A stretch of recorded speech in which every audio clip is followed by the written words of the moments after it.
Crickets and clovers, welcome, welcome. I have found that the outfit is essential, and we're not even doing a bit where I transform into it. I am just going to be suited and zooted from the beginning. Where did we leave off? Great question, one of my 7, if not all 7 subscribers. This is a series where I reimagine infamous band Panic at the Disco, whose incarnation before 2013 I love dearly, and turn them into an entirely different band, basically. I am hoping that this video will reach more people than the last. Okay, I have a small itinerary of things I forgot to mention in the last video, in which we took Panic at the Disco, unsplit them, made them make their first of many concept albums, but most importantly, we made 2/4 of them go to therapy. Still proud of myself for that one. Panic at the Disco during their Somebody's Hero era, which we've hyper-realistically created whole cloth. It would have performed with even more acts than their proteges, the Mechanisms, and Evelyn. They would have found themselves performing alongside the Proto-Men and Steam Powered Giraffe, 2 different bands that are the poster children for geek rock and concept albums, respectively. Concept existence, really. I think that's pretty much it. My itinerary was shorter than I thought. Editing me has leapt into the ring. Okay, so I turned this video project into a bit of a Tumblr side project called #Unsplit. This was supposed to be people donating their OSTs to my timeline in order to make oh-so-fake bands that Panic could collaborate with, tour with, etc. I got 1 submission. But 1 is more than 0, so we're gonna trudge on. And I do have endless respect for the 1 person who did contribute, because they did a bang-up job. Look at these characters. Irene Louise and Matt of Duct Tape Stars, Heel Scars. According to this, their band is a mix of Paramore and Avril Lavigne, and they would have met Panic in 2011 after basically being inspired to exist by them not splitting. As a band, that is. Panic didn't cause the birth of these people. They were alive for a very long time before the split would have happened. Anyways, back to the video. Okay, also, before we get into it, I crave subscribers. Please give them to me. I want every bell rung south of the North Pole. I need it. So please, don't be shy, and be here for the long haul. Thank you very much. Time to get into Panic at the Disco's more than fractionally fictional 4th album. And may I just say before we start, not that it matters to any of you, because hopefully this video will reach new subscribers, but I'm still the same YouTuber. You don't have to worry, you don't have to worry, you don't.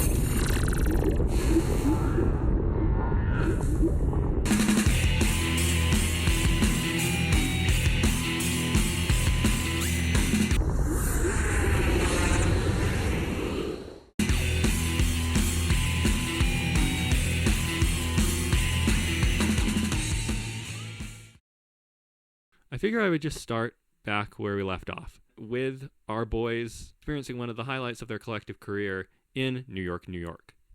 So the preparation for their 4th album, which I'll leave unnamed for now, began with this. Brendan, during this whole madness, was out and about, amidst practice for their big day at Radio City Music Hall, and was introduced to one of New York's many well-meaning eccentrics. This man was a tall tale teller and knew exactly what was going on with the real New York at all times, and specifically had a vested interest in New York's secret underground history.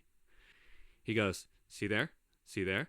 That's where Rudolph Fentz time traveled to in the 1950s. Cool, right? And Brendan's just like, uh-huh. And internally, he's like, this will imprint on me forever. The Tale of Rudolph Fentz is actually a very real, very fake story. So Brendan, having been sort of deeply impacted by this bit of local history being unfurled before him, goes and tells Ryan about it immediately. They go researching and find out that a blog post published not that long ago on a historical scale, within the same century, covered this exact story and its true origins, which, for anyone wondering, were from a collection of short stories called I'm Scared by Jack Finney. Panic would then go, oh, perfect. This story is a short story, and per my previous video, we are already diving deep into short stories by way of our fan club book club, and we can just slide it in there and have fans kept abreast of our current inspiration. So they put I'm Scared by Jack Finney up on display in the virtual book club and continue on their merry way. This is Panic's first brush with the concept of time travel, which will become very important in 1 second. So we're going to go backwards a little bit. Around the time of Panic's long break from touring in 2009, which I made up in the last video, Brendan started playing this game that I am more than familiar with called Chrono Trigger. Chrono Trigger, of course, is one of the more compelling, if probably wholly unrealistic, tales of time travel that I've ever encountered, and I think Brendan in this timeline would agree. So he was kind of fiddling around on his DS playing this epic, and then gave up because it was too hard. And a couple years later, around the time that we're talking about, in 2011, he would pick it up again and finally succeed, closing the loop on what would become one of his favorite games. Not that that's necessarily important, but it is our next brush with time travel. Hopefully, even if I said nothing, you would be noticing a theme at this point and would be thinking that I'm a genius. Around this time, Panic has a radical idea. Maybe one of the funniest things I've come up with. You know that time we locked ourselves up in a cabin and tried to create an album and failed kind of miserably, with the exceptions of a few demos that Bathsheba really wants to get released in the real world timeline? Let's do that again, but now that we're California kids, in Big Bear. So, for the 5-year anniversary of the Cricket and Clover sessions, they decide to go up to Big Bear and celebrate something that maybe they shouldn't be celebrating. They shut themselves in, put on some movies, and realize that inspiration was finding them once again.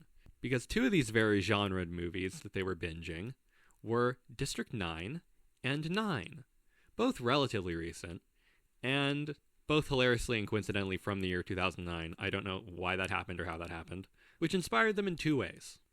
One, they would further descend into the genre of alternate history, a genre that I'm indulging in right now. 2, it would lead them to combine the shared factor between these 2 flicks and make the main character of their album and their future mascot a little alien man named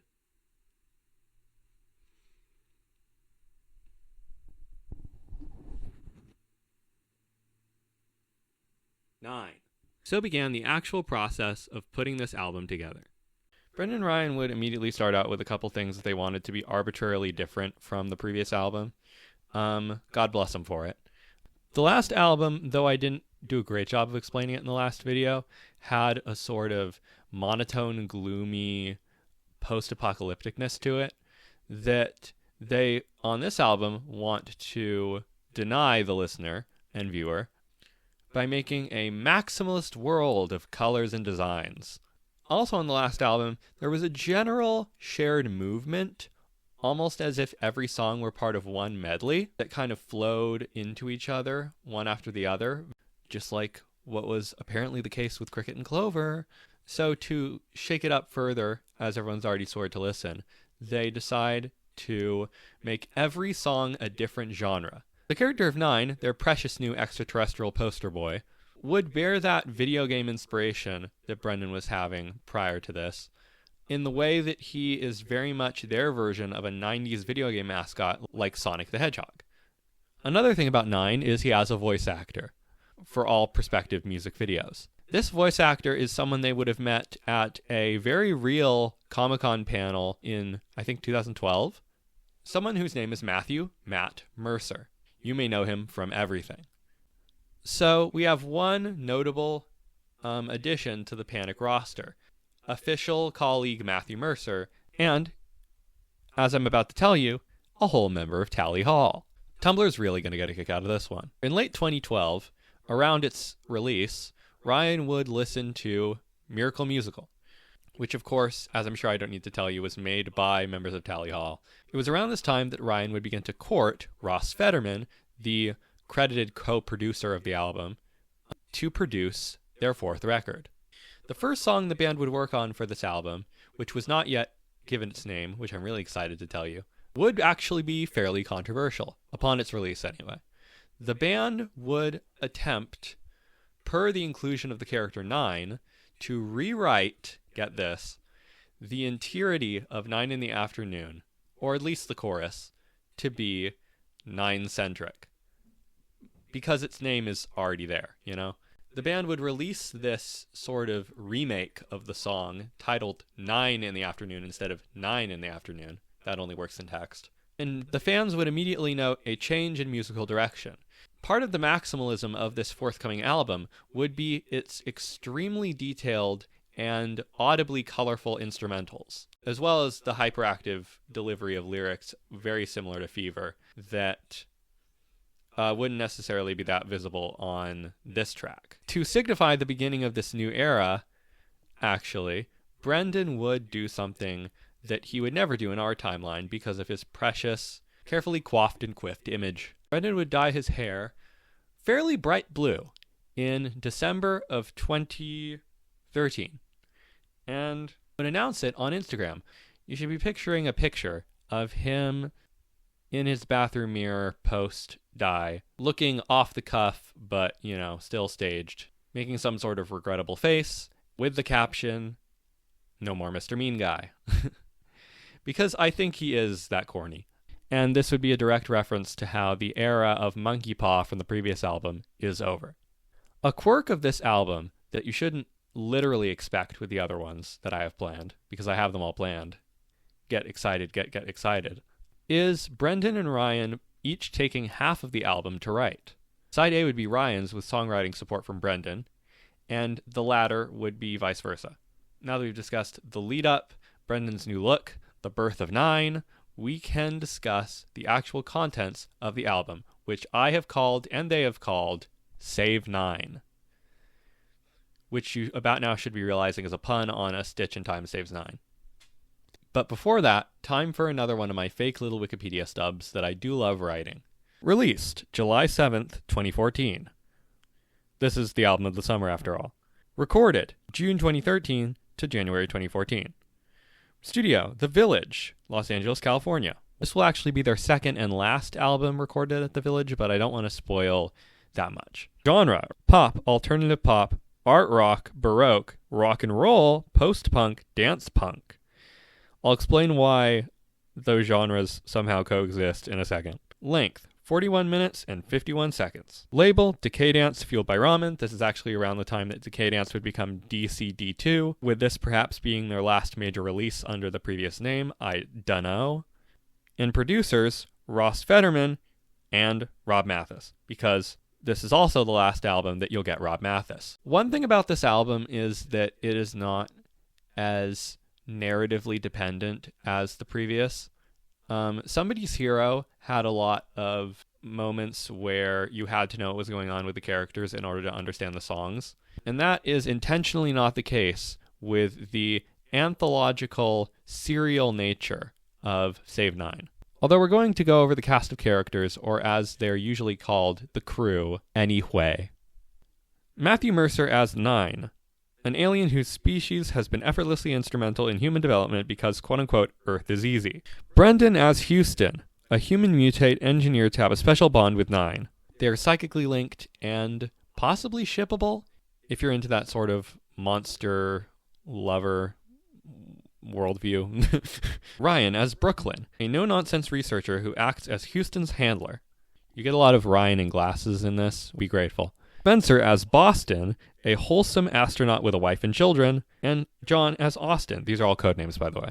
A genius criminal mind being let out of maximum security.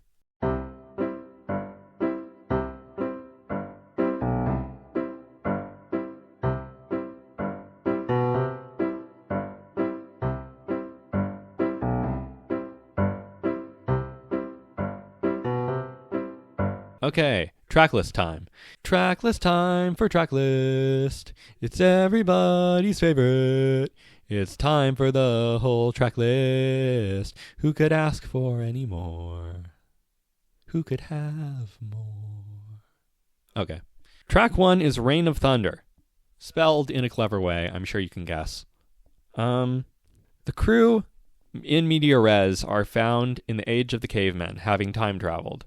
And we are witness to a melodic ritual of some kind, where the cavemen worship a alien, very much visibly the same species as 9.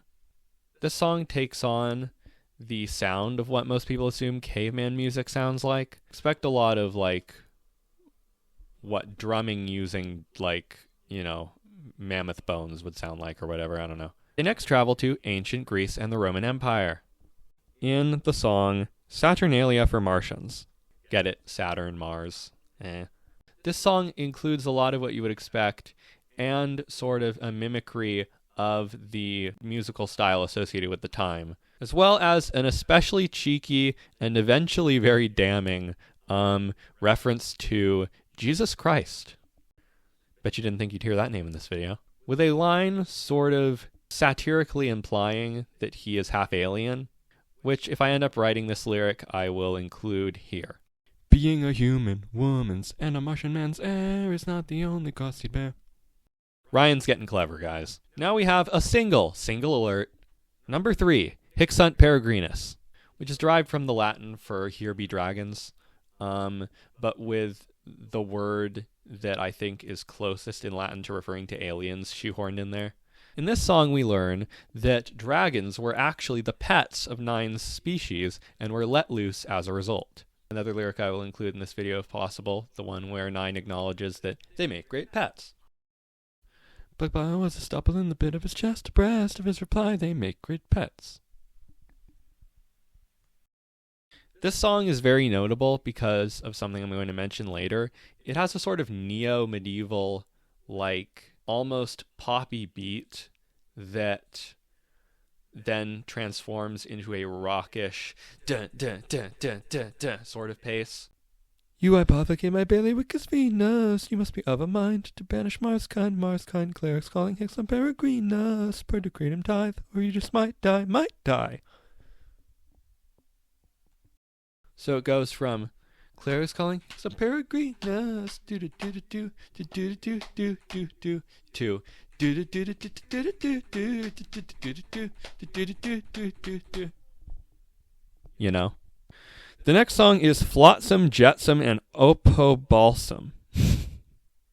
I definitely rehearsed that. The crew time travels to the age of the pirates and discovers that sirens were also a product of aliens and drove sea dogs down deep into Davy Jones's locker, which actually was a lost mothership. This song is just a shanty. What else would it be? Next, the Victorians are revealed to us, and they are harboring an alien-related secret as well. Spring-Heeled Jack, the infamous guy, was a rogue human who got his grubby wee hands on some alien tech and used it oh so irresponsibly. This is also a single alert, and gets an animated music video, which is always fun. It is also revealed that humans are waging a War of the Worlds, as documented in the book, The War of the Worlds, and calling their Martian foes, the species of 9, that is, Horsel Common folk, referring to their origins in the sandpits of Horsel Common. That ends Ryan's side of the album, and we get to experience Bebos. Track 6, Cabaret Gun. Get it? Ray gun, pew pew. Roaring Twenties are underway, and our crew discovers many a cabaret dancer dancing aggressively at them, while exemplifying the audacious allure of the Roaring Twenties, all used as a front for the deeply grim, secret second war of the worlds going on between humans and aliens. This song is done in the style of the second half of Fever, so you can expect it to be very, you know, and you know. Track 7, Between a Rock and a Jailhouse. Get it, Jailhouse Rock? The war is won by humans, and aliens begin their desperate counterattack. So begins the age of abductions and probing. This song is obviously done in a sort of rockabilly style, which does not necessarily suit Panic that well, but there is a lot of pure Panic eccentricity sprinkled in. Then, track 8, 9 in the Afternoon, the infamous redo. We meet various hippies whom are reading pulp stories about aliens. This is why in the remake they decide to keep the lyrics, picking up things we shouldn't read, looks like the end of history as we know, the same. The song is also a single and gets a music video, single alert. Next is my favorite name I've ever given anything. Saganomics. Saganomics. If you don't get it, boo-hoo. No. Saganomics is understandably about the 1980s and follows the crew as they enter into the age during which time travel was discovered, beginning the story that loops back around to the beginning of our story. This song is inspired by The Cure and XTC in its musicality, so you can expect that to be the reason for the earlier mention of post-punk. I think this song would sound pretty cool. Then we have track 10, the last and not least. Single alert, Epilogue for a Weblog is the name. And it is based on the first half of Fever, so you can expect that to be the reason I name-dropped Dance Punk. This is where the crew attempts to make a landing back at home, whereas they actually end up in 2005, a little too early. During this tragic mishap, the one who really suffers is Boston, Spencer's character, who tries to go home to his wife and child, only to realize that he's been effectively replaced by his own past self. An interesting knife twist at the ending of a relatively all-over-the-place and yet cohesively fun album. This also has a very ambitious music video associated with it, during which all the characters return to home base only 9 years earlier, with each of them finding their place in this new or rather old world, and 9 managing to escape yet again, leading them into another wild adventure. Okay, so that's that for the actual album. Now time to talk about the aftermath, my favorite kind of math. Oh, by the way, here's the logo for this era. It features 9 himself as the exclamation point, and also possibly random numbers for the formation of the actual word panic. Though if you asked any fan in this reality, they would say it's the least random thing ever, and they will figure out the Raiden-fueled secret code inevitably. The album cover, which I have here in very rough form, as drawn by me rather than the guy I'm about to mention, was done by, I believe the pronunciation is Takashi Murakami, the creator of the super flat art style in Japan, who Brendan contacted on a whim. Best rock song at the Grammys would go to Hic Sunt Peregrinus, with its nomination replacing that of Ain't It Fun by Paramore, which is what won that year in our timeline, obviously.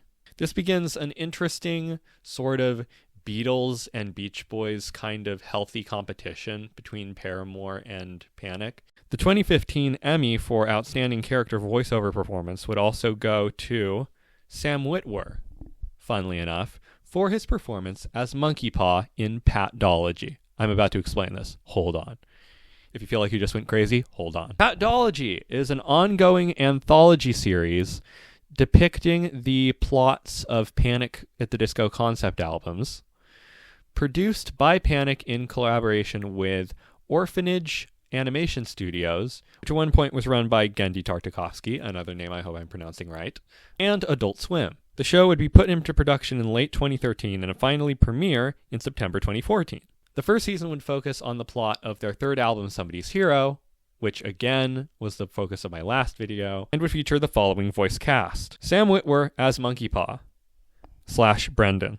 Greg Sipes as Mr. Gaunt / Ryan.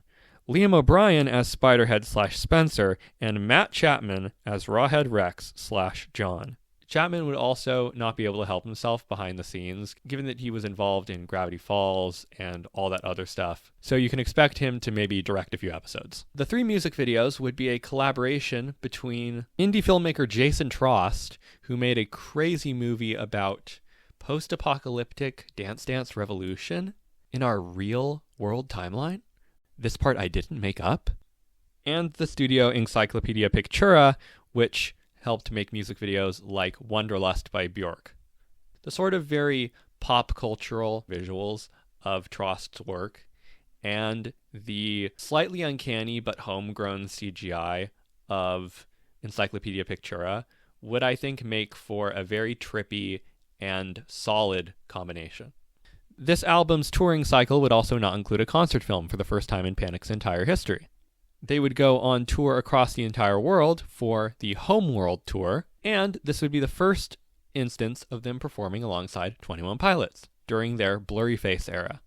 This album, per its Grammy win, would also start to establish itself as a sort of art pop phenom, in a way that Panic, as sort of your local pop rock band, would not necessarily feel comfortable with at first. Or in the end. NPR would review Save 9 with a cautiously optimistic tone, calling it an undeniably compelling example of what pop music can be and what rock music has become. This is a very interesting little period for Panic in this timeline. They become almost mainstream. And Ryan's not going to like that very much. But for a while, they're riding high, producing songs with Gorillaz, which we'll cover in the next video, traveling all across the world, meeting celeb after celeb, and continuing to prove that Panic always starts to shake it up, and you always swear to listen. Thank you very much for watching. This series I'm really excited about. It's combining my love of research and alternate history with my number one hyperfixation since I was, at the very least, 15. And at the most, as I discussed in my previous video, 9? Oh my god, 9! Like our favorite little E.T. Next video might be a little bit of a break from this, depending on how popular this one is. And one moment as I get the piece de resistance.